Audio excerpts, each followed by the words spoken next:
right, guys, we're going to go ahead and move into who's who and what's new. And just to remind you, we do not pre-talk about these headlines. I go out into the interwebs. I see what's trending. I see what people are arguing past each other about. I grab some of the ones that I think are the funniest, and then we talk about it. So, hey, we don't talk around. Hey. All right. So on that, are you ready?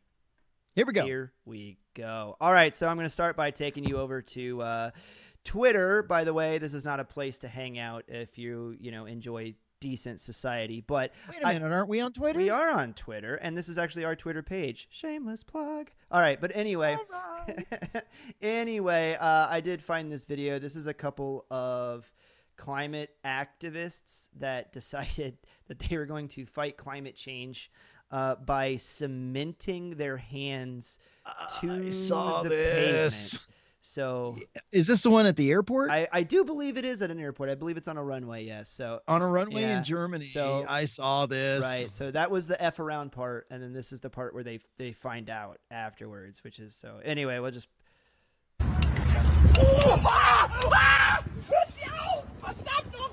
Ich bin nicht mal an seinem Finger und das macht er mit Absicht. Sounds like German to me. Yeah, what do you think he said in German? Well, ouch, that hurt. Well, there was at least one word that I caught. I can tell you that. But anyway, I can't help it. I saw that. There is a picture somewhere of him lifting up his hand because they chiseled around his hand from where he cemented it to the asphalt. Okay. And so they chiseled around the asphalt and it brought it up. And the rubber cement that he put over his hand, maybe you're getting ready to talk about this, but do you know how caustic that is to human skin? Well, and I did a short about this for the channel, and one of the things that I it's like PSA, like I don't recommend this method because as cement dries, it is exothermic. So it expands and it gives off Well, it wasn't in cement. It wasn't in cement. So, he put rubber cement on it. But still, it's still exothermic. So yes, it is. You are going to get third-degree burns. Oh, right? yeah. And the likelihood of when they go to take that off, the skin's going to come right off with the back of it. And then if it's burnt around, the joint spaces, you guys are getting some medic talk. If it's really burnt around the joint spaces as that swelling sets in, it's going to cut off blood flow, especially around the joints, and then everything downrange of that is going to start to necrose. The likelihood of losing fingers is very high. If you were to look, he's holding his hand up in the picture like this, and they cut around the asphalt in order to cut his hand out. Right. If you look at the end of his fingertips, they do look like they're turning blue. Well, I just. But it was his choice. I hope it was worth it. That's all I'm saying. Hey, we love the planet. We love the planet here too. We believe that you're supposed to be good stewards of God's creation. I don't recommend glue myself to it. Yeah. Anyway. All right. Moving right along. So, surprise hit Sound of Freedom moves up in the box office rankings, grossing $85 million. And yours is a little behind because this is 3 days old. It hit 100 million. Yes. Oh man. So, have you seen it? No, I haven't yet either, but but your mother and I, to be able to stomach it, because I've actually worked with a few situations around it, the issue. But your mother and I have talked about that there is a place on the webpage that you can go to actually pay it forward for somebody else's ticket to go. Yes. And I believe in it enough that we have talked about actually doing that so somebody else could go see the film. Because I do believe in it. I have the Angel Studios app as well. We use it to stream. Oh, wow. Yeah, we use it to stream stuff here in the house. And you can do that on their app as well. You can pay it forward because it's all, volunteer to pay. They have a couple cartoons on there that the boys like to watch. So we actually do that, and we try to contribute to it a little bit each month. Not, trying to put myself on a pedestal or anything, but I absolutely want to go see this film. I want to see what all the hype's about. I believe in the mission. I believe that we should be protecting and saving children. Yes, no matter what they try to tell you in left-wing media outlets, like sex trafficking of children is a thing that happens. I hate to break it to you Americans out there, but this country is one of the absolute worst about it. It is. And that's a thing that people need to come to grips with. 2 statistics that's brought out in the movie. The number 1 supplier in the world is Mexico. The number 1 consumer in the world is United States of America. Man, that's sick of us. We got to do something about that. We got to do something about that. All right. Moving along. All right. So Country Music Television pulls Jason Aldean video. What to know about Try That in a Small Town controversy. You tracking this song? No, right. I haven't heard it. Now I got to go hear it, man. What don't you want me to listen to? That's exactly how that works. Yeah, Billy Joel's one of the first about that. It's like, I thank the Catholic Church. Tell all those people not to listen to my song. It became a hit. What don't you want me to hear? Didn't he get nominated for a Grammy for that one?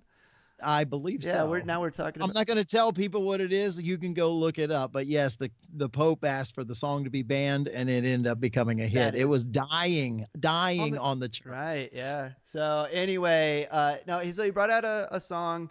It's called Try That in a Small Town.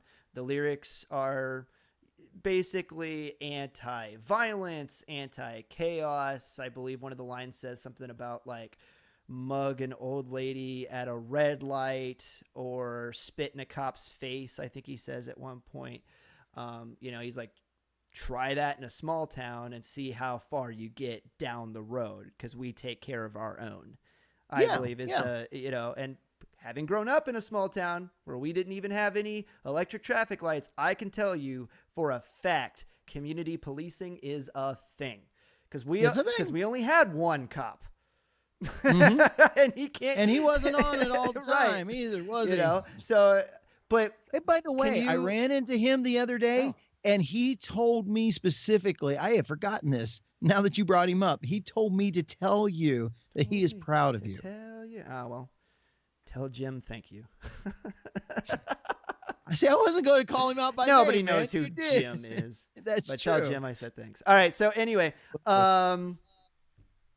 but yeah, so can you just take a stab at what you think the controversy of the song is over?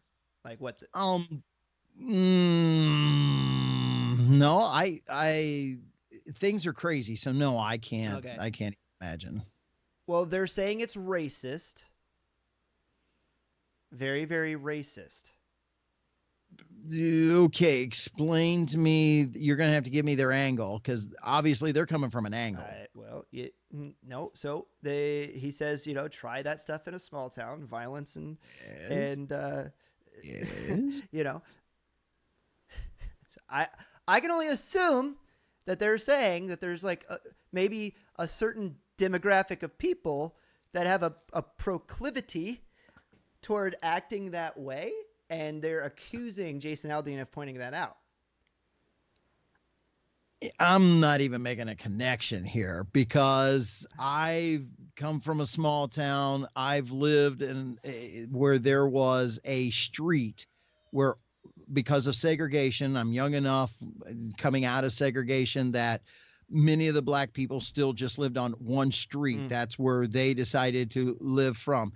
But I could walk down that street, and if I did something on that street, there's people on that street that knew my mama and would call her on the telephone and tell her over there what I was doing. I still get in trouble when I get home. You mean you guys were like a community or something? Yeah, even though the blacks lived over here, the whites lived over here. I mean, we intermingled, and I could get as much in trouble by a black mama as I could a white mama. Well. Okay, it wasn't racist even back then. Right. Well, the moral of the story is don't act how they chose to live. Don't act a fool, and you won't get in trouble.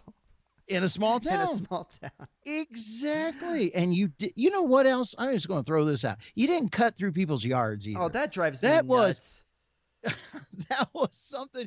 There was I remember when they put the sidewalk in, because we didn't have sidewalks for the longest of times when I was a kid. Right. And they put the sidewalk in. But even when we didn't have sidewalks, you walk down in the street. You didn't walk through people's yards. Right. All right. You definitely didn't cut through. I got one more for you here. All right, hurry up. 30 Rapid seconds. fire. Louisiana legislature overrides governor's veto of ban on gender-affirming care for minors. So okay, which way did they go when they overrode it? Against it? Against it. He vetoed it. The law was to ban sex change surgeries for kids. They call it gender-affirming care. Democratic governor vetoed it. Republican supermajority in the House overrode the veto. And there's the time. And there it is. So thought that was pretty cool because I've almost never seen the legislature actually veto or override a governor's veto. And here we've actually seen one. So that's pretty cool. U.S. civics working the way that it's supposed to. Hope you guys enjoyed the who's who and what's new, keeping up with the current headlines this week. Remember, follow the link tree either up above or down in the description. Leave a like on the video, comment, let us know if you liked it or didn't like it. That's fine too. And please share the video and help us grow the channel. Thanks so much, guys. And we'll see you next time. Next time.